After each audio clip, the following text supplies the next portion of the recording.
Allahumma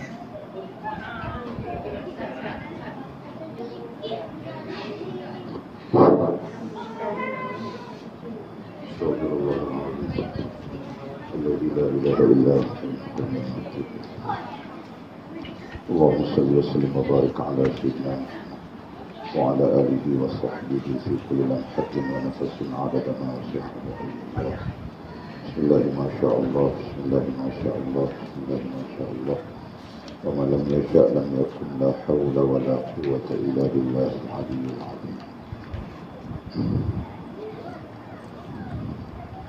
Bismillah.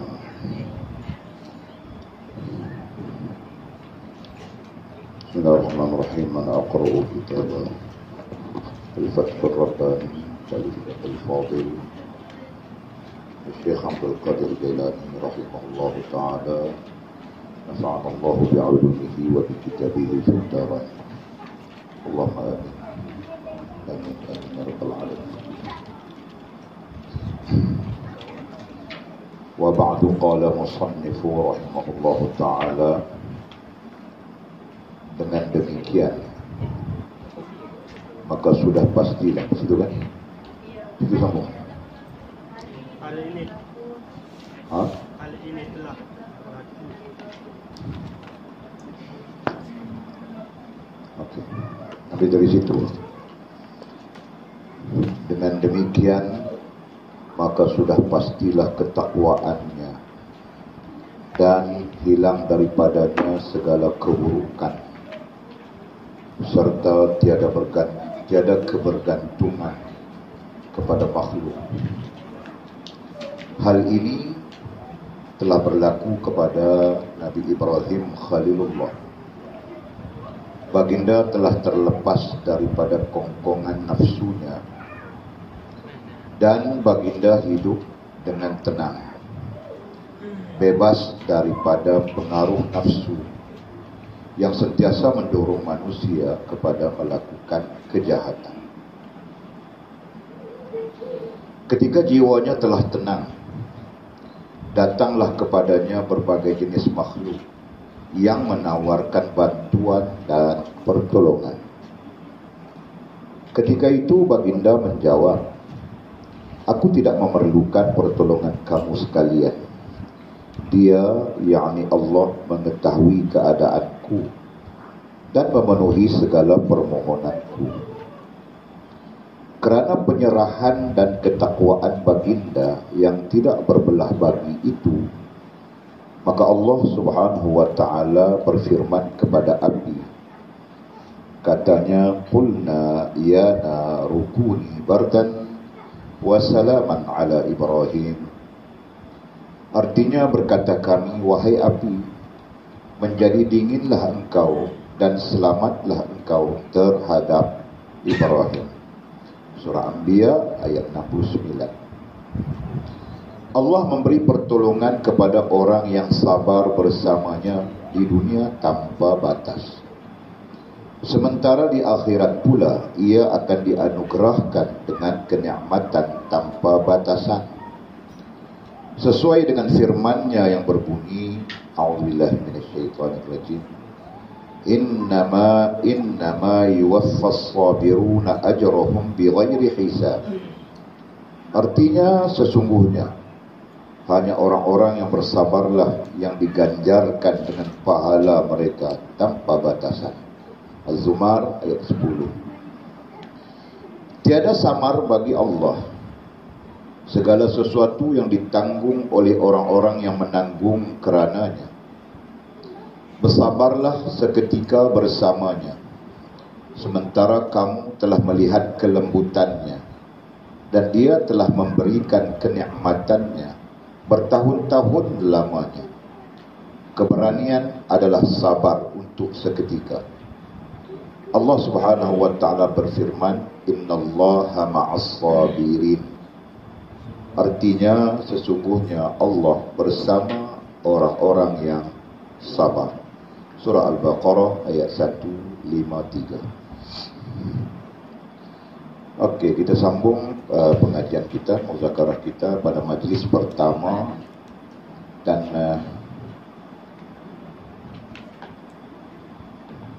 kita telah pun berbincang sedikit sebanyak berdasarkan kepada kitab Fathur Rabbani ini berkaitan dengan nafsu, berkaitan dengan nafsu yang secara umumnya kita jelaskan bahawa nafsu ini adalah penghalang. Nafsu adalah penghalang besar dalam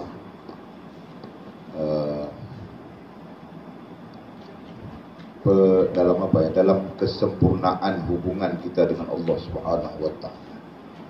Nafsu penghalang besar. Jadi secara ilmunya nafsu menghalang kita, menghalang 4 perkara besar. Itu babit begitu semua. Nafsu menghalang 4 perkara besar daripada kita, yang dengan sebab 4 perkara besar ini kita akan berlaku jahat terhadap Allah Subhanahu wa taala. Berlaku jahat itu ada beberapa tahap. Ya, kita tulis dulu. Nafsu penghalang kita daripada ilmu. Itu nombor 1. Yang kedua, nafsu menghalang kita daripada sedar diri. Yang ketiga, nafsu penghalang kita daripada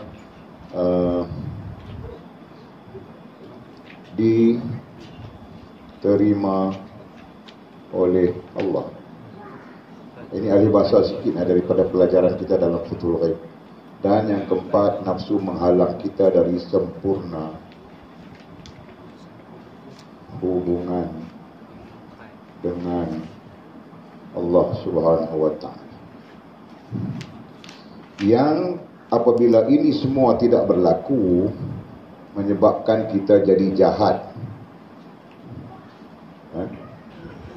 Nampak tak?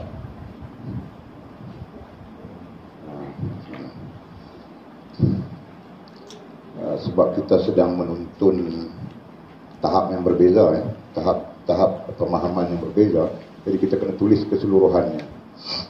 Jika ini tidak berlaku, manusia akan menjadi jahat. Jadi sekiranya 4 ini tidak berlaku kepada kita, manusia akan menjadi jahat. So, jahat ini dibahagikan kepada 1, ambil dari bawah ya. Yang pertama fasik. Yang kedua nifaq. Dan yang ketiga kafir.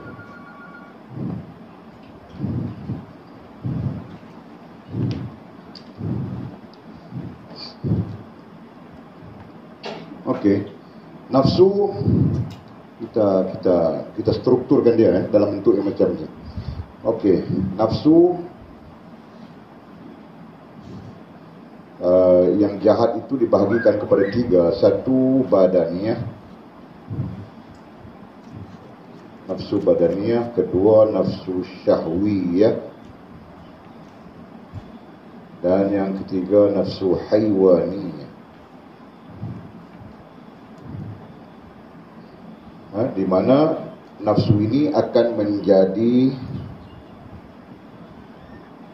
menghalang kita daripada berlaku perkara ini.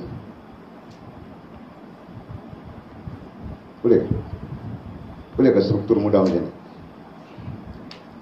Nafsu yang Allah Subhanahu wa taala sebut dalam Quran, ammarukum bisu, mengajak kita kepada kejahatan. Kejahatan itu berlaku dalam 3 bentuk. Bentuk badaniah, iaitu kepuasan diri.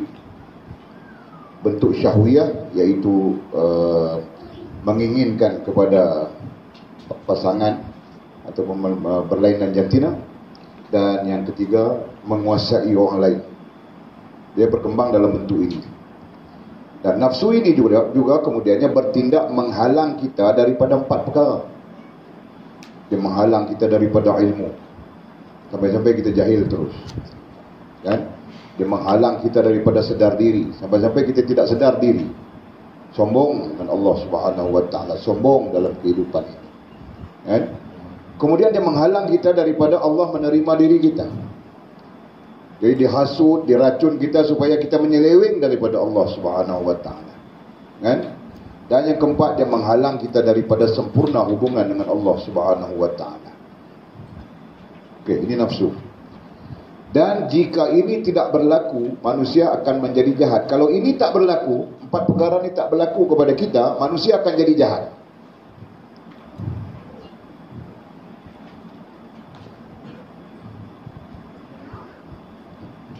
Yang baru kan ni? Manusia akan jadi jahat.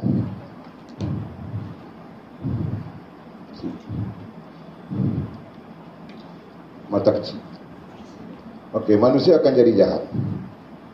Jahat dalam 3 bentuk. Jahat manusia dalam 3 bentuk berdasarkan kepada Al-Quran. Pertama, fasik. Fasik artinya tahu perkara yang salah tapi mengekalkannya, kan? Sebagian ulama mengatakan fasik itu artinya mengekalkan kejahatan.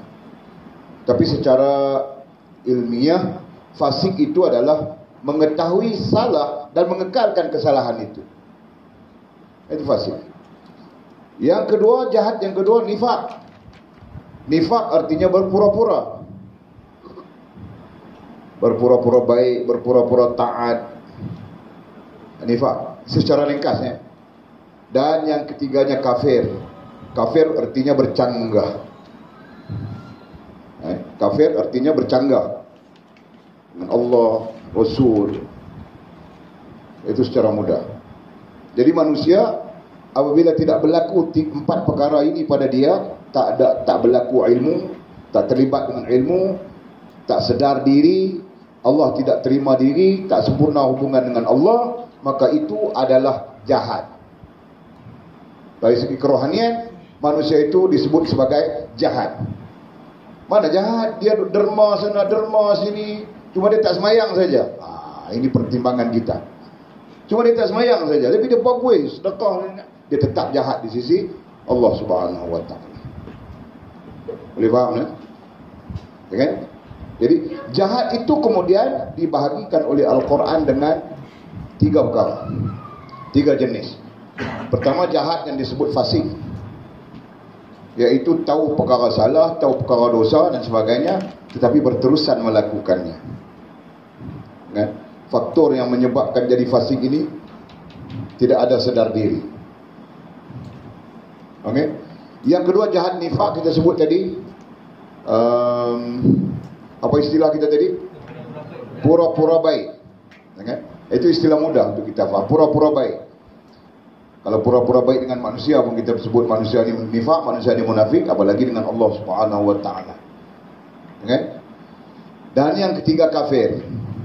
Kafir ni ada beberapa makna yang terkait. Sebab kafir di sini berarti bercanggah dengan Allah Subhanahu wa taala. Kita bukan cakap dalam konteks tauhid. Dalam konteks tauhid, kafir di sini berarti batal iman. Tapi kafir di sini berarti perangai-perangai yang jahat yang boleh menyebabkan kita kufur kepada Allah Subhanahu wa taala. Okey? Jadi itu intro kita pada menjelaskan perbahasan kita, perbincangan kita yang lalu. Okey, jadi malam ni kita nak sambung. Sekaligus kita telah menjelaskan betapa pentingnya kepada kita menundukkan. Itu istilah kita pakai kan? Menundukkan. Apa istilah kita pakai? Menundukkan, ya. Menundukkan nafsu kita supaya tidak menguasai struktur kerohanian kita. Kita harap yang belajar ni semua faham dah struktur kerohanian. Perlu tulis semula kan? Ya. Disebut saja struktur kerohanian itu terdiri daripada ruh, akal, hati, sir alami, sir nafsi, nafsu dan sukma. Itu struktur kerohanian. maka seluruh struktur itu perlu diperbaiki, supaya kerohanian kita, rohaniyah kita menjadi bersih daripada kotoran-kotoran yang merosakkan. Pintu masuk kepada kotoran-kotoran ataupun racun yang memusnahkan rohaniyah kita adalah nafsu. Pintu masuk, ya kan? Sehingga kita menyebut bahawa kita perlu menundukkan nafsu. Sebagian ulama yang lain menyebut kita perlu menutup pintu-pintu nafsu. Ada yang menyebut begitu. Semua itu gambaran kepada kita perlu berlatih riyadhah, mujahadah, menundukkan nafsu kita. Kan? Okey, jadi itu yang telah kita bincangkan sedikit sebanyak. Mudah-mudahan memberi pengetahuan kepada kita. Dan kita sambung. Kata musannif, dengan demikian ayat itu telah dihuraikan, maka sudah pastilah ketakwaannya. Berarti baru datang takwa, baru wujud takwa dalam diri kita. Kerana takwa pada dasarnya adalah isu kerohanian. Betul kan? Takwa adalah isu kerohanian. Yang kita belajar dah daripada hadis Nabi SAW, bila bersih rohani kita, maka bersihlah jasmani kita. Bila baik rohani kita, maka baiklah jasmani kita. Kita belajar dah hadis itu, kan? Buruk rohaniah kita, maka akan buruklah jasmaniah kita. Jelas? Rohaniah artinya akal dan hati. Buruk akal dan hatimu, maka buruklah tingkah lakumu. Baik akal dan hatimu, maka baiklah tingkah lakumu. Itu pelajaran-pelajaran yang sebelum. Jadi takwa berdiri di dalam rohaniyah yang baik. Takwa tegak di dalam rohaniyah yang bersih. Itu kesimpulannya.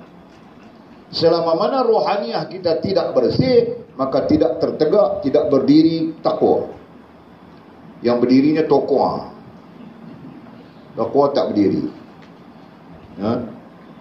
Taqwa tahu ke dia? Tahu. Itu yang berdiri. Taqwa tidak akan berdiri. Kerana taqwa itu adalah suci bersih. Ya kan? Taqwa yang mana? Taqwa yang diseru pada kita oleh khatib di mimbar-mimbar khutbah pada hari Jumaat. Menjadi rukun khutbah. Dengan takwa yang disuruh oleh Nabi SAW pada setiap ucapannya di khalayak ramai. Takwa yang menjadi seruan para da'i. Ya kan? Takwa itu tidak akan berlaku melainkan bersih rohaniyah kita. Dan tanda bersih rohaniyah kita berdirinya, tegaknya di dalam rohaniyah kita 9 sifat. Berdirinya, tegaknya di dalam rohaniyah kita 9 sifat. Banjung kau sebut satu persatu 9 sifat itu. Tutup kepala sudah. Suruh sebut ilmu malu. Sebut awet kau sebut saja. Wawala, Kristinala. Siapa lagi Jul? Nama-nama yang disebut tu? Atirah lah, Nana lah. Pandai saja kau sebut. Nah, sebut 9 sifat itu Sheila.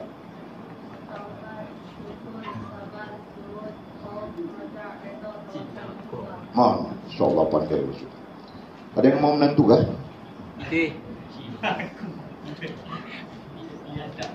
Siapa yang mau tadi? Bukan, boleh tanya ada yang mau menantu kah? Ada yang mau menantu kah? Kamu orang ni yang mau menantu saja. Majid Daya, apa 9 sifat rohaniyah yang bersih?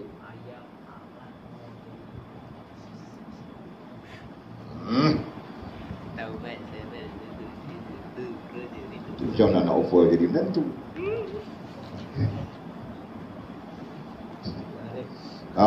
Cari Mujadayah. Nah, ingat 9 sifat rohaniah. Fas, kau ulang Fas. Boleh tidak larat mau tulis lagi. Kau ulang, mudah-mudahan semua orang dapat ingat. Perlahan-lahan makcik di belakang mau tulis itu. Okey, 1.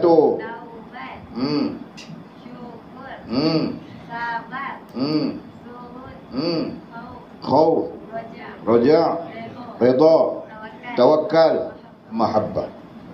Nah, 9 sifat itu merupakan sifat rohaniah yang jika ada di dalam rohaniahmu, maka engkau adalah orang yang bertakwa. Ya kan? Disebab itu disebut dengan demikian, maka sudah pastilah ketakwaannya. Jadi ketakwaan di situ maksudnya orang yang bertakwa. Maka orang yang bertakwa mesti ada padanya 9 sifat itu. Tanpa 9 sifat itu, maka kategorinya mungkin lain. Mungkin dibincangkan oleh para ulama, tahap takwanya rendah, tahap takwa sederhana, tahap takwa tinggi, mungkin begitu. Dan boleh bincang secara umum. Paham sila? Okey. Dan hilang daripadanya segala keburukan. Barulah ketika itu keburukan dirinya, jasmaniah maupun rohaniah, maupun jasmaniah, akan beransur-ansur hilang. Jelas kan? Berarti perlahan-lahan jadi baik. Kalau dulunya tidak solat, perlahan-lahan dia solat. Mula-mula dia solat, bayang lain, subuh saja dia tidak solat.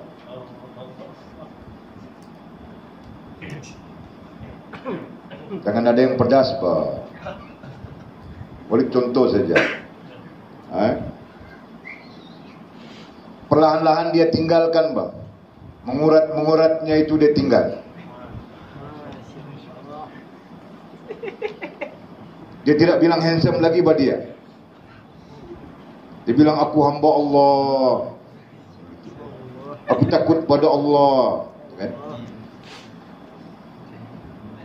Faham tak Bizi? Perlahan-lahan dia tinggal sifat-sifat buruknya.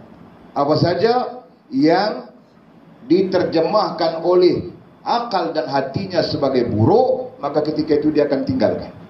Kenapa? Kerana dalam rohaniahnya ada ubat, ada penawarnya, yaitu takwa. Jelaskan. Perlahan-lahan dia tinggalkan kan? Tidak solat kepada solat, merapu kepada bagus, puasa saja hari-hari, Pak. Itu, Pak, kan? InsyaAllah. Mudah-mudahan dengan izin Allah SWT. Jadi bertukar daripada tidak baik kepada baik. Itulah maksud dia.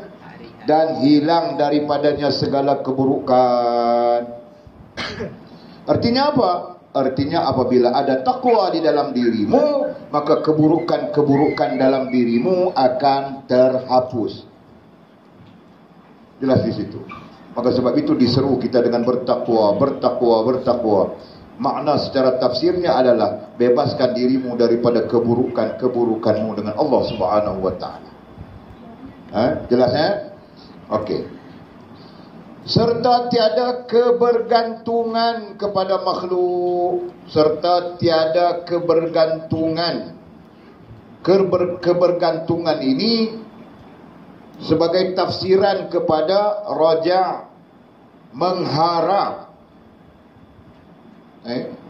Tafsiran kepada raja artinya mengharap. Jadi kita dalam banyak keadaan tidak mengharap kepada Allah. Dalam banyak keadaan kita banyak mengharap kepada makhluk. Mengharap itu apa? Mengharap itu bergantung. Kemudian disebut kebergantungan. Jadi antara Allah dan makhluk, maka kebergantungan kita lebih besar kepada makhluk daripada Allah Subhanahu wa taala. Perhatikan, muhasabahkan diri kita. Sampai-sampai mau sedekah pun takut tidak boleh makan. Kerana kita bergantung kepada duit, wang ringgit kita, kan? Mau solat pun tidak boleh, bang, sebab takut tidak, nanti siapa mau kasih makan, siapa mau bagi rezeki dan sebagainya, kan? Maka kita dapati orang yang bekerja saja dia sampai tidak sempat solat. Dalam kejahilannya dia menjamakkan semua solat. Pun ada juga, bang, pernah berjumpa dengan orang yang menjamakkan solat. Jadi dia kerja di Perai, pagi jam 5.30 keluar, dia tidak sempat solat subuh, kan? Kemudian sampai di tempat kerja mungkin 7.30 begitu, dia kerja. Mau solat zuhur pun tidak sempat sebab dia jaga line. Orang panggil apa? Line leader ke apa, kan? Kerjanya. Jadi mau solat asar pun tidak sempat, kelang kabut itu, kelang kabut ini. Maghrib dia masih lagi dalam perjalanan, misalnya kita katakan begitu. Sampai di rumah mungkin dekat Isya ataupun Maghrib sampai, tapi dah mau masuk Isya sudah misal. Jadi dia jamakkan semua sekali, subuh, zuhur, asar, Maghrib, Isya.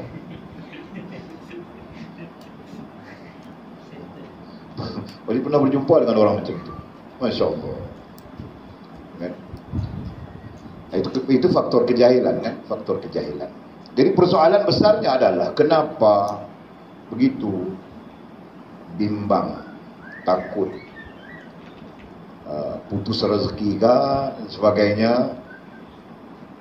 Ini menyebabkan mereka berlaku demikian. Paham tak? Jadi di sana kita menggambarkan bahawa kebergantungan yang salah.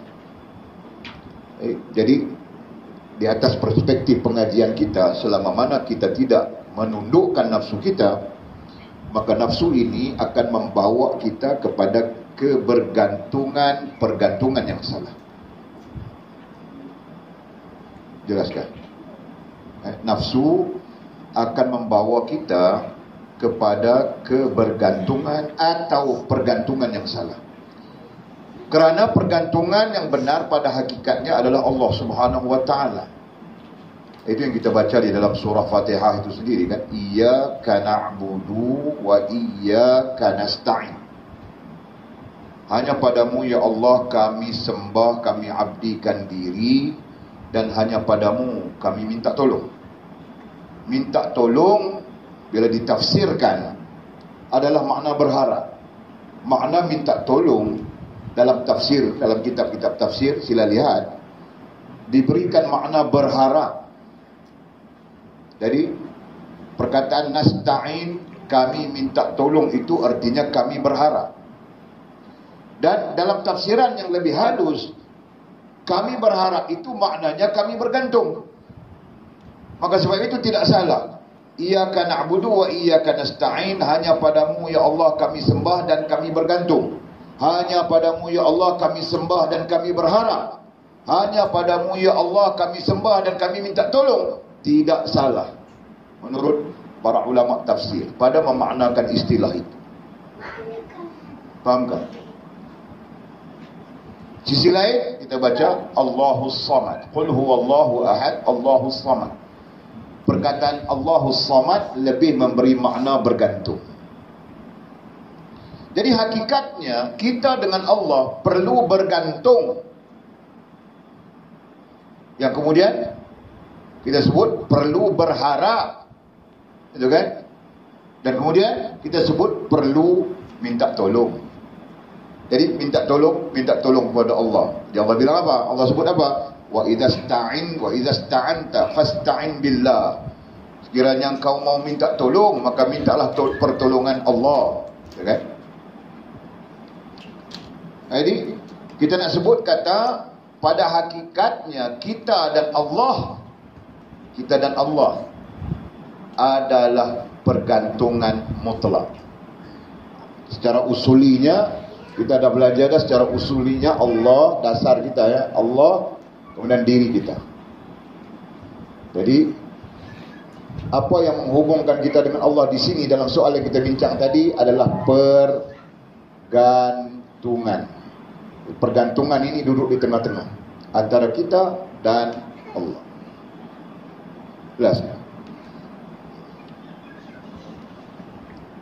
Jangan antara kita dan Allah ada pergantungan kepada yang lain. Maka selama mana ada pergantungan kepada yang lain, maka itu adalah gambaran nafsumu menguasai dirimu. Itu adalah tanda nafsu menguasai diri kita. Yang memberi gambaran juga kita perlu keluar daripada belenggu nafsu yang menguasai diri kita itu. Banyak penjelasan-penjelasan daripada kitab-kitab besar. Antara lain adalah perlu kita keluar dari belenggu nafsu. Kenapa? Kerana nafsu menutup mata hati kita, menutup mata akal kita, dan menutup mata hati kita. Itu di antara kalimat yang diberikan oleh para ulama. Menutup mata akal artinya menyebabkan kita tidak nampak, kita tidak musyahadah, kita tidak nampak kebenaran, kita tidak nampak hakikat yang sebenarnya. Begitu juga menutup mata hati kita, menyebabkan kita tidak dapat merasakan kebesaran Allah, keagungan Allah SWT yang sepatutnya menginspirasikan diri kita. Betul kan? Kebesaran Allah, keagungan Allah sepatutnya menjadi inspirasi diri kita.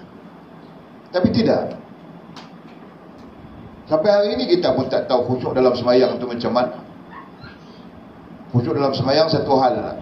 Kita tak tahu kita nak berdepan dengan Allah Subhanahu Wa Taala tu asas macamnya. Video. Betul tak? Kita jujur bercakap, jujur. Bila kita solat, semua orang tahu kita menghadap Allah Subhanahu Wa Taala, semua tahu. Orang solat semua tahu. Solat berarti kita sedang menghadap Allah Subhanahu Wa Taala. Apalagi kalau kita faham ayat Allah, wajjahtu wajhiya lilladzi fataras samawati wal ardh, dalam doa iftitah yang kita baca. Aku menghadapkan wajahku ya Allah, berhadap-hadapan. Mari kami belajar tentang berhadap-hadapan. Kan? Mana berhadap dengan Allah SWT, berdepan dengan Allah SWT, seolahnya istilahnya begitu. Semua orang tahu di situ, tapi tak rasa macam mana berhadap. Boleh faham? Hampir sama menghadap Sultan. Betul? Bisa. Hang rasa aku pernah menghadap Sultan. Nak naik dengan protokol dah, betul? Oh, jumpa kat masjid. Tak ada protokol sangat, ada bodyguard kan. Tak apalah, boleh terima jugalah. Hang bukan boleh pergi Assalamualaikum tu. Bukan boleh tu. Kan? No, ada kepung dia ada penampak ni ya, dia. Tak boleh, dia ada protokol. Ada protokolnya kan? Berarti bila kita berdepan dengan Sultan, kita tahu yang kita berdepan dengan Sultan. Penuh sedar kita berdepan dengan Sultan, betul? Walid pernah berdepan dengan Sultan. Banyak kali menerima ijazah tak berdepan dengan Sultan, tapi menerima ijazah di Indonesia ni kerana Sultan adalah chancellornya, jadi berdepan dengan Sultan. Seminggu lagi nak terima ijazah, dah raptai dah. Raptai. Jalan lagu tu, jalan macam ni, tak boleh lagu tu, tak boleh macam ni. Oh, banyak songeh. Banyak songeh. Tak apalah. Yang berjalan tu berjalanlah. Cara dia ada semua menghadap berdepan, semua ada cara lagu tu. Bercakap pun lain. Bercakap. Apabila kita diberikan kita punya scroll, kita punya tu scroll lah panggil kan. Dibagi kita punya scroll. Kau mau ucap apa kepada Sultan? Kamu orang Sabah mana ada Sultan? Buku Walid lah jadi Sultan Sabah tu.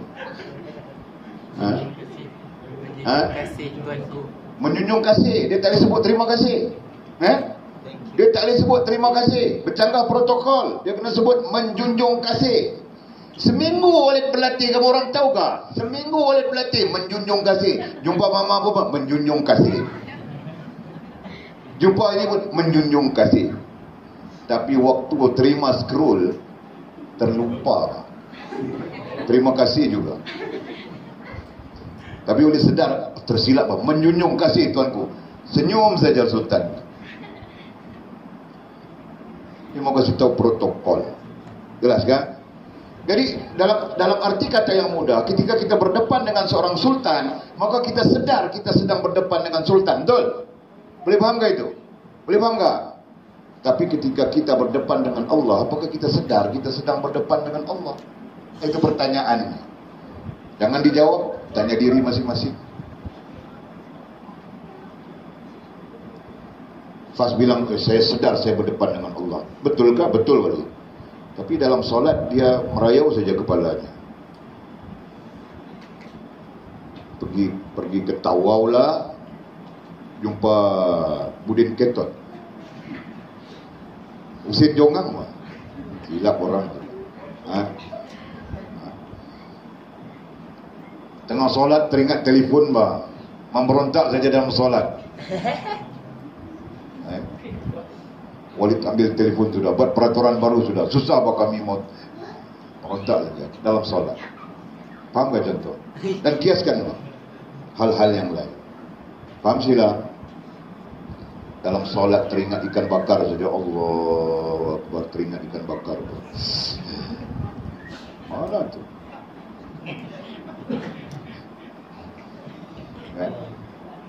Faham gak? Jadi di situ menunjukkan yang kita tidak sedar kita sedang berdepan dengan Allah Subhanahu wa taala. Karena orang yang sedar situasinya, dia akan lain. Seperti orang yang sedar bila berjumpa dengan Roblox, dia tidak ada lesen, dia tidak ada rotek, dia salah. Paham Jul? Jadi dia sedar bahwa dia salah. Dia tidak lesen, dia tidak rotek. Ada kesalahan, dia nampak Roblox di sana, apa dia buat? Kau buat apa Jul? Lari kan? Gitu Pak. Berarti dia sedar, maka dia lari. Nah. Kita berdepan dengan Allah Subhanahu wa taala barangkali di luar kesedaran kita. Maka para ulama bilang luar kesedaran itu menjadi adat saja ibadat. Ibadat itu jadi adat, tidak menghubungkan kita dengan Allah Subhanahu wa taala. Itu yang kita bimbangi. Kan? Paham tak? Sebab itu kebergantungan dengan Allah Subhanahu wa taala mesti dikembalikan. Kita mesti berusaha membetulkan diri kita, membetulkan rohaniah kita, jasmaniah kita, supaya kebergantungan itu mutlak kepada Allah Subhanahu wa taala, bukan makhluknya. Ini terkait dengan pelajaran. Tidak ingat pelajaran berapa untuk anak-anak ni, pelajaran berapa, tapi belajar sudah. Ini dia memberi pelajaran kepada kita. So kita di sini makhluk di sini, yang lain makhluk yang lain, kita pun termasuk makhluk yang lain di sini, dan Allah Subhanahu wa taala di sini. Okey. Jadi yang berbeza adalah kita dan Allah. Kita dengan makhluk lain sama saja. Kita dengan makhluk lain sama saja. Boleh nampak kan mata pen? Boleh. Mati mata kecil yang baru ni. Kita dengan makhluk lain sama saja. Level sama, kedudukan sama, kan? Levelnya sama. Kalau kita di sini, makhluk lain di sini sama saja kedudukannya. Semua mengharap kepada Allah. Semuanya mengharap kepada Allah. Yang ni pun mengharap kepada Allah, yang ni pun mengharap kepada Allah Subhanahu wa taala. Yang ni pun kita pun tidak ada daya upaya, makhluk yang lain pun tidak ada daya upaya, melainkan dengan izin Allah Subhanahu wa taala. Berarti level sama. Kedudukannya sama. Semuanya menjurus kepada Allah. Kedudukan yang berbeza adalah makhluk kita dan Allah, makhluk dan Allah SWT. Itu yang berbeza. Maka di situ disebut laisa kamislihi syai'. Selamanya yang namanya makhluk ini tidak sama dengan Allah Subhanahu wa taala yang menempati ketinggiannya, kemuliaannya, ketinggiannya dan sebagainya. Okey? Jadi penjelasan kami adalah kalau kita di posisi ini, makhluk yang lain pun di posisi yang sama dengan kita, levelnya sama, kenapa kita nak bergantung kepada makhluk? Itu bentuk pertanyaan.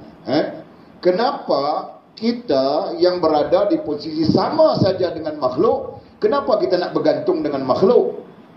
dia pun bergantung dengan Allah. Ini berarti kita perlu bergantung dengan Allah Subhanahu wa taala. Jelas? Sisi itu jelas. Maka timbul pertanyaan, kalau macam tu isteri tak boleh bergantung dengan suami ke? Mungkin timbul pertanyaan sebegitu. Kan? Dan kita nak jawab, pergantungan yang kita maksudkan adalah ruhaniyah. Pergantungan akal dan hati kita. Adapun jasmaniahnya, kita memang kena bergantung dengan siapa yang berada atau berkuasa atau bertanggungjawab ke atas kita. Betul? Jadi isteri dia kena bergantung dengan suami. Tapi dus, kalau dia tak bergantung dengan suami, dia bergantung dengan bangla. Jadi kita jadi kelang kabut. Tidak? Tu kena faham tu. Kan? Anak bergantung dengan ibu bapa. Kan? Rakyat bergantung dengan pemimpin. Itulah seadanya sampai bila-bila. Dari segi fizikal, dari segi jasmaniah. Adapun rohaniahnya tetap mutlak perlu bergantung dengan Allah Subhanahu wa taala. Ini menjelaskan kepada kita, tidaklah bermakna tak boleh bergantung langsung, tapi bergantung itu secara jasmaniah, bukan secara rohaniah. Okey. Sambung lagi. Hal ini telah berlaku kepada Nabi Ibrahim Khalilullah. Musannif mursyid kita Syekh Abdul Qadir Jailani rahimahullah ta'ala bawa kepada kita kisah Nabi Ibrahim. Dia nak mengutip bentuk kebergantungan yang sewajarnya itu daripada peristiwa yang berlaku kepada Nabi Ibrahim. Artinya merujuk kepada wahyu ni. Kan? Wahyu mengisahkan tentang Nabi Ibrahim alaihissalam, di mana baginda telah terlepas daripada kongkongan nafsunya. Nabi Ibrahim antara hamba Allah yang mulia yang terbebas dari kongkongan. Kongkongan ai belenggu. Ini untuk khazanah istilah ya. Untuk khazanah istilah jadi dhabitkan kongkongan ai belenggu. Jadi untuk orang yang mengaji semualah, tak kira lah kita yang mengaji ni kan, apalagi anak-anak pondok kita yang mengaji ni, istilah kena banyak. Kena menguasai istilah. Nanti mau mengajar orang, kau terlekat dengan satu istilah, kau jam di situ. Tolak tidak jalan, tarik pun tidak jalan. Kau lekat di situ. Bulan depan kau tidak datang bagi kuliah lagi, bah, malu dengan orang. Ini kena menguasai banyak istilah. Jadi baginda telah terlepas dari kongkongan ai belenggu nafsunya. Hal ini Allah mencatatkan di dalam Quran. Betapa Nabi Ibrahim alaihissalam ditarbiyah, diajar oleh Allah. Kemudian diuji oleh Allah Subhanahu wa taala, ternyata mantap berakidah Nabi Allah Ibrahim alaihissalam. Menyembelih anaknya itu merupakan satu ujian kepada akidah Nabi Allah Ibrahim alaihissalam. Dan ternyata mantap akidah Nabi Ibrahim, benar akidah Nabi Ibrahim, benar pegangan Nabi Ibrahim alaihissalam. Sehingga kerana benar akidahnya, benar imannya, maka Allah menukarkan ketika mau menyembelih anaknya Ismail dengan seekor kibas. Jelas kan? Hal itu dirakamkan di dalam Al-Quran. Jelas? Okey.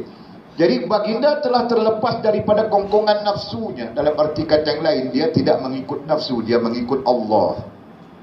Dia tidak bergantung kepada nafsu, dia bergantung kepada Allah. Kan? Apalagi dia seorang Nabi Allah Subhanahu wa ta'ala, seorang Rasul Allah Subhanahu wa ta'ala. Dan baginda hidup dengan tenang. Ternyata apabila dia bebas daripada kongkongan nafsu, dia hidup dengan tenang. Hal ini dirakamkan oleh Allah di dalam Quran. Kalau kita baca surah Al-Anbiya itu terkait Nabi Ibrahim alaihissalam, panjang cerita. Jadi baca sendiri Al-Quran, melainkan kita nanti belajar tafsir. Okey. Baginda telah terlepas daripada kongkongan ai belenggu nafsunya, dan baginda hidup dengan tenang. Apabila dia terlepas dari belenggu nafsu, maka hidupnya menjadi tenang. Jadi di sana kita dapat sedikit pelajaran Kita pun kalau mau hidup tenang perlu bebas daripada belenggu nafsu. Itu maksudnya. Perlu bebas daripada belenggu nafsu badaniah, dengan sikap memadai dengan apa yang ada. Kan? Kalau ada proton iswara aerobik cukup lah. Jangan kau pikir-pikir lagi mau itu, mau ini, nampak Mercedes kau pun mau Mercedes. Jadi kau bayang-bayangkan kereta kau tutupnya bunyi kelepang. Bukan kau tidak boleh pekal Mercedes, boleh. Tapi apa keperluanmu itu kan? Ambil saja sekadar keperluan. Dengar tu Daus. Ya boleh. Jadi begitu. Sama saja perempuan pun serupa. Cukuplah satu lipstick. Ini lipstick saja sampai 5 color. Pink, merah, hitam, purple, Hijau. hijau pun ada. Ya. Bang Lopez hijau. Boleh tidak tahu kan? Semua color. Kalau ada 10 color kau mau pakai. Masya Allah. Memadai dengan satu. Kan? Contoh, tidak ada kena-mengena dengan hidup yang pun telah mati. Faham tak? Yang macam dia? Contoh saja. Okey. Jadi ialah tidak tenang lah. Nafsunya, badannya hanya begitu. Nafsu syahwiyahnya lagi. Datang pula nafsu haiwaniyahnya lagi. Termasuk nafsu haiwaniyah itu tidak dapat memaafkan orang lain. Merasakan salah orang lain itu terlalu besar. Itu termasuk nafsu haiwaniyah. Sehingga kita lupa yang diri kita juga termasuk orang yang bersalah. Itu nafsu haiwaniyah. Tadi ada orang mengadu hal dengan wali. Dia tidak dapat memaafkan orang. Orang bikin salah kepada dia. Orang itu minta maaf dengan dia 3 kali sudah. Tapi dia tidak dapat memaafkan. Dia mau buat macam mana? Pukul. Jadi kau siapa? Kau tidak pernah bersalah kah? Boleh tanya dia. Boleh tanya dia begitu kan? Kau tidak pernah bersalah kah? Dia bilang ya salah.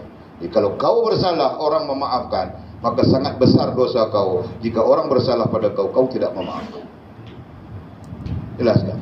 Maka sebab itu Walid keluarkan ayat 2 kemarin kah? Kemarin dulu kau sudah dikeluarkan ayat. Apa?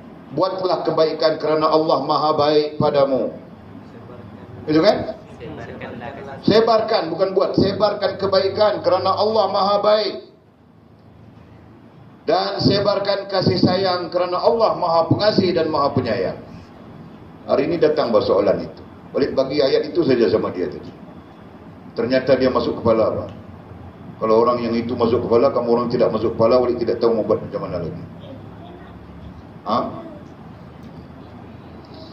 Okey, jadi maksudnya jelas. Baginda telah terlepas dari kongkongan nafsu. Yang kalau dispesifikasikan nafsu apa yang baginda terlepas, terbebas.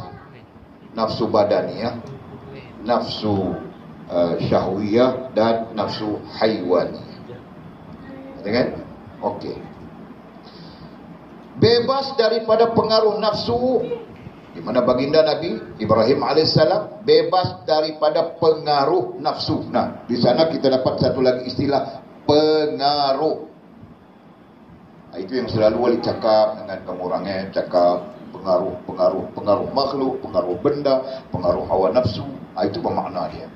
Pengaruh artinya dia mempengaruhi kita, menyebabkan kita kalah dalam urusan dengan Allah. Kita lebih cenderung kepada dia. Itu makna mempengaruhi. Ada orang yang pengaruhnya lap kereta. Dia lap kereta daripada balik kerja jam 5 sampai jam 10 malam. Lap kereta saja. Maghribnya ke mana, isyaknya ke mana. Berarti kereta itu mempengaruhi dia. Betul kan? Faham kan? Ada orang yang jerawatnya mempengaruhi. Jadi naik jerawat muka dia, ambil cermin tengok saja jerawatnya macam mana aku mau buat. I'm going macam mana ya istilahnya?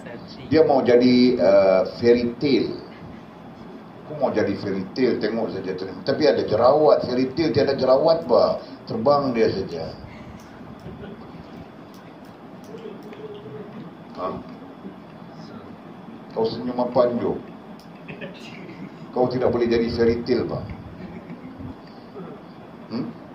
Okey, contohnya begitu, kan? Pengaruh. Jadi isu yang sebenarnya adalah selain daripada Allah SWT tidak wajar mempengaruhi kita.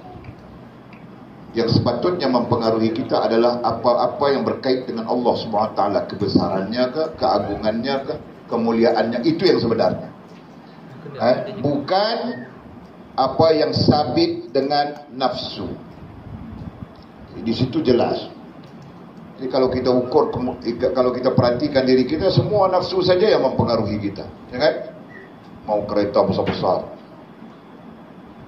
bini tidak mau besar-besar. Bini besar bilang, ubi keledek lah. Makil, bah.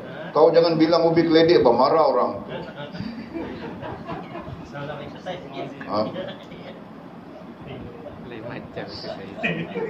Syukur saja kepada Allah. Kau jangan bilang, wah besar macam ubi keledek, bah, tidak mau, bah.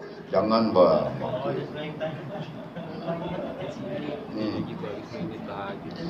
Okey. Bebas daripada pengaruh nafsu yang sentiasa mendorong manusia kepada melakukan kejahatan. Jadi Nabi Ibrahim, dari penceritaan ini menggambarkan Nabi Ibrahim orang yang bebas daripada belenggu itu satu. Belenggu itu satu, ya. Apa dia bilang tadi belenggu? Kongkongan atau belenggu itu satu. Bebas dari pengaruh itu satu yang lain. Dua hal yang berbeza. Nanti kita jumpa di dalam kitab Futhul Ghaib. Sebab itu Futhul Ghaib itu penting untuk dipelajari sebelum kita belajar kitab ini sebenarnya. Kamu orang pun belum sampai lagi. Syarahan yang ke-20 yang menceritakan tentang nafsu dan belenggunya. Jadi kita baru berapa? Baru 18, kan? Berarti ada 2 syarahan lagi yang kita perlu tempuh sebenarnya. Sebab itu bilang kamu orang, sebelum sampai syarahan yang ke-20, kita tidak patut baca kitab Fathur Rabbani, kan? Bilang kamu orang sudah tu.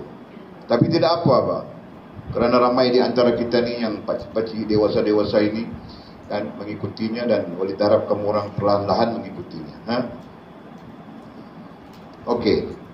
Jadi itu maksud kita sebut tadi. Bebas daripada pengaruh nafsu yang sentiasa mendorong manusia kepada melakukan kejahatan. Kita semua faham bahawa nafsu ini dia mendorong kita untuk melakukan kejahatan. Kenapa nafsu mendorong kita melakukan kejahatan? Nafsu kita merupakan pintu-pintu iblis. Kita bilang bahasa yang mudah begitu, kan? Nafsu kita tulis semula struktur rohaninya supaya kita tidak keliru, kan? Okey, boleh nampak ke di sini? Roh, akal, hati, sir alami, sir nafsi, nafsu, dan ketujuhnya sukma. Okey, ini susunannya, ya kan? Jadi di sini pintu iblis memasukkan racunnya.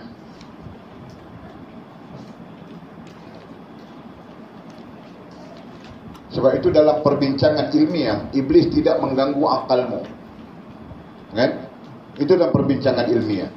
Dan kita perlu faham perkara ini, baru kita tahu macam mana mau tangkis dan sebagainya. Iblis tidak mengganggu hatimu. Iblis juga tidak mengganggu sir alamiah yang kau lihat daripada semesta alam. Iblis juga tidak mengganggu sir nafsi yang kau lihat daripada tubuhmu sendiri, kan? Iblis langsung tidak mengganggu sukmamu. Iblis mengganggu nafsumu di situ, kan? Kerana ada kaitan. Nanti kita belajar dalam syarahan ke-20. Jadi dia memasukkan racun melalui nafsu, kemudian nafsu ini nantinya meracun akal dan meracun hati, menyebabkan akal dan hati ini tidak memahami sir alamiah, akal dan hati ini tidak memahami sir nafsi. hati pun tidak memahami sir alamiah, hati pun tidak memahami sir nafsi. Boleh nampak ke begitu? Kenapa? Karena buta. Kenapa buta?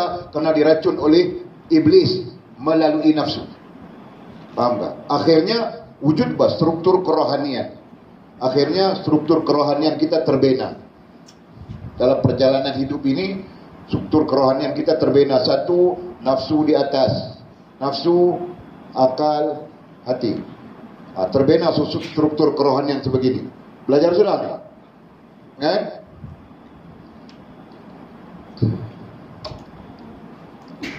Terbina struktur kerohanian yang macam ini. Nafsu, kering kemarau ke apa? Akal, hati. Terbina struktur kerohanian sebegini. Dan selama mana struktur kerohanian kita begini, maka nafsu akan meracuni akalmu dan akan meracuni hatimu. Jadi seolah-olah akal kita rusak, hati kita rusak di situ. Nafsu yang berkuasa, nafsu yang beraja di dalam diri kita. Ini bulatan diri kita. Dia akan jadi begitu. Boleh paham tak? Boleh? Bang Sabri boleh nampak? Benda-benda ni kami belajar daripada Futhul Ghaib lah. Okey.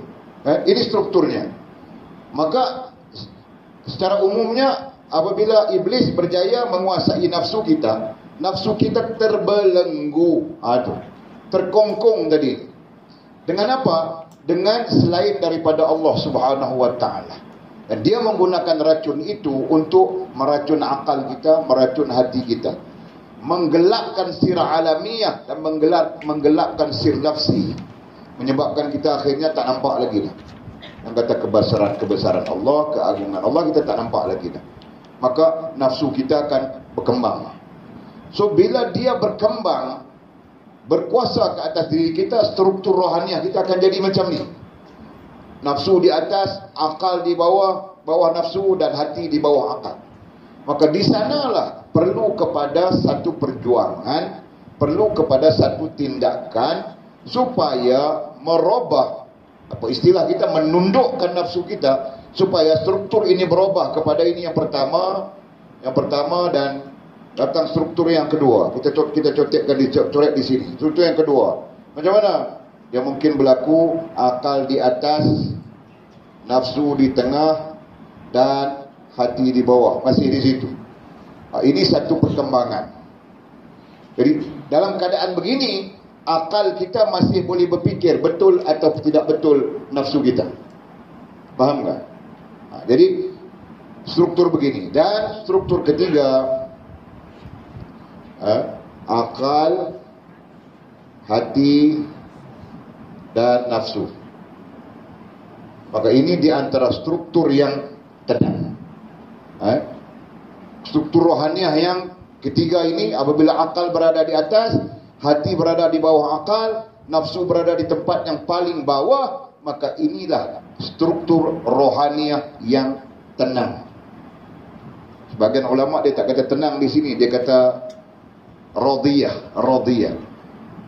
Kita berada di struktur nafsu yang redha. Kan? Tenangnya mutmainnah. Tenangnya apabila tinggal satu saja.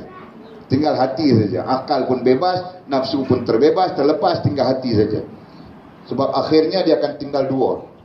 Nombor 4. Saya nombor 4, saya notekan nombor 4. Ini pelajaran dah ada. Student kita ada pelajaran ini dah sudah. Okey, nombor 4, strukturnya akan jadi akal dengan hati saja, kan? Akal dengan hati saja. Dan yang kelima, barulah tinggal hati saja.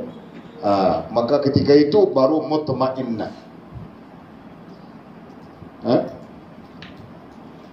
Kita tak tahu yang harap boleh capture lah. Jul masih ingat Jul? Kau tidak join periksa, walaupun soal-soal kau dalam periksa tidak tahu.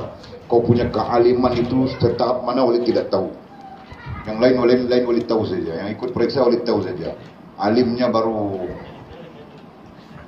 baru kulitnya saja. Kulit alim sudah kulit-kulit. Dalam tidak tahu lagi. Tapi kau mungkin alim banyak sudah jual. Tidakkah? Okey, tidak apa, Pak. Nama belajar. Okey, boleh faham tak? Jadi perjuangan kita yang kita kata nak tundukkan nafsu tadi, mungkin kita bermula di sini. Bahkan bukan mungkin, semua orang bermula di sini. Kecuali orang-orang yang diberikan oleh Allah SWT, nabi-nabi, rasul-rasul, kan? Kalau namanya manusia biasa, dia perlu berjuang untuk merubah struktur rohaniahnya daripada pertama kepada kedua, kedua kepada ketiga, ketiga kepada keempat, keempat kepada kelima. Ada 6 kan? 5. Okey. Okey, ada 5 yang sebenarnya kalau 6 pun kita tambah-tambah untuk menjelaskan saja. Tapi realitinya adalah seperti itu. Okey? Di situ perjuangan kita. Jadi selama mana nafsu kita berada di atas, dia racun akal kita, dia racun hati kita, dan di sanalah punca kenapa kita menjadi jahat. Konsep yang kita cerita tadi. Dia meracun akal kita, meracun hati kita supaya tak suka kepada ilmu. Akhirnya kita jahil. Kita jahil. Kita tak mau kepada ilmu, tak berminat kepada ilmu, tak sukalah, tak itulah, tak nilah, macam-macam alasan kita akan bagi, kan? Padahal ilmu itu datang dengan dalil wajib, kita kena belajar yang wajib. Yang wajib pun orang tak belajar. Kan Firdaus? Tak peduli yang wajib pun. Masya Allah. Hidup dengan prasangka, hidup dengan rasa, andaian. Aku dah cantik dah imanku. Iman ni percaya aja. Jadi kita duduk dalam keadaan yang kita sendiri buta terhadap hakikat dasar itu. Hakikat iman kita buta, hakikat Islam kita buta, hakikat ihsan kita buta. Kita hidup dalam keadaan kebutaan. Kenapa? Karena kita tidak mencapai ilmu. Kenapa kita tidak mencapai ilmu? Karena nafsu amarakum bisu, dia sentiasa mengajak kita, mendorong kita supaya jahat sangka kepada ilmu. Sampai-sampai kita tak peduli pun, tak penting pun ilmu. Ya kan? Kalaupun kita penting ilmu, yang lain lah. Saham lah. Ya. Masak lah. Penting juga masak tu pun. Ya. Tapi ada yang lebih penting daripada saham, ada yang lebih penting daripada masak, ada yang lebih penting daripada itu, penting daripada ini, penting. Nama dia iman, Islam, ihsan. Itu yang paling penting tak ada. Sebab itu doktor pun dia kena mengaji. Kalau dia tak mengaji, doktor tu sesat. Profesor pun dia kena mengaji iman, Islam, ihsan. Kalau dia tak mengaji, dia sesat. Siapa pun di atas muka dunia ni, dia kena mengaji iman, Islam, ihsan. Yang ilmunya nama apa? Tauhid, fiqh, tasawuf. Dia kena belajar yang tu. Jika tidak, dia sesat. Itulah fakta kita. Jelas kan? Okey. Jadi itu ilmu. Nafsu juga akan menghalang kita, meracun kita supaya tidak sedar diri. Kalau ilmu dah tak ada, nak sedar diri macam. Karena sedar diri itu akan ditunjuk, disuluh, diterangi oleh ilmu. Kalau tak ada ilmu tu yang namanya tauhid, fiqh, tasawuf, iman, Islam, ihsan, macam mana nak berlaku sedar diri? Dia tak berlaku sedar diri. Dia tak sedar diri. Dia rasa dia pandai, dia berasa dia tahu, dia berasa dia bagus sangat dah, dia berasa macam-macam berasa dah. Manusia ni kan. Semua berasa, kalau lah ni cakap pasal lain clear. Pasal lain clear. Okay? Padahal bodoh piang, tak tahu apa. Betul iman ke, tak betul iman ke, binasa iman ke, apa pun tak tahu. Tapi dia duduk berasa betul itu. Tu yang bila pergi semain Jumaat, khatib baca khutbah di sini, duduk makan pisang. Dia berasa dia betul. Kan? Yang penting ku main semain Jumaat. Saya video. Yang penting aku pergi semain Jumaat. Kan? Khatib baca semua, aku nak makan pisang belakang sembah pemurung. Nampak? Jadi aku main nampak. Nampak tak kejahilan itu berlaku? Percampuran di antara yang hak dengan yang batil. Itu dalam soal ibadah. Dalam soal akidah, dah tentu-tentu. Dalam soal adab, dah tentu-tentulah berlaku percampuran. Penting. Jadi di sana macam mana nak sedar diri? Nak sedar diri macam mana ilmu pun tak menyuluh dia untuk dia sampai kepada sedar diri. Jauh lagi ke atas, nafsu menyekat kita daripada Allah terima kita. Dia cari jalan untuk menyelewengkan kita. Dia berusaha, iblis, dia daripada iblis. Gunakan nafsu ini, usaha untuk supaya Allah tidak terima kita seperti Allah tidak terima dia. Dalam Quran Allah sebut tentang itu. Kan? Iblis ni dia sisi lain ya'murukum bil inna syaitanu ya'idukumul faqra wa ya'murukum bil fahsya. Itu satu sisi. Dia takut-takutkan kita dengan kemiskinan. Apabila kita takut miskin, wa ya'murukum bil fahsya, dia channel kita supaya buat jahat. Itulah buat jahat, fasik. Ini kata iblis. Konsep itulah juga dia ke atas nafsu kita. Dia racun nafsu kita, dia channel supaya kita buat jahat sehingga Allah tidak terima diri kita. Ini kata iblis ni. Dia menggunakan nafsu kita, dia racun nafsu kita. Nafsu ini dia racun akal kita, racun hati kita, maka kita pun buat jahat, berlaku jahat terhadap Allah SWT, dan sebab daripada situ Allah tak terima diri kita, apalagi nak sempurna hubungan dengan Allah. Bermati-matian iblis ini menggunakan nafsu kita untuk kita rosak hubungan dengan Allah SWT. Sebab itu kita kena prepare, kita kena perelokkan, kita kena berjuang supaya nafsu kita ni tunduk, struktur rohani kita kembali aman, damai, tenang. Itu maksudnya. Itulah yang berlaku kepada Nabi Allah Ibrahim alaihissalam.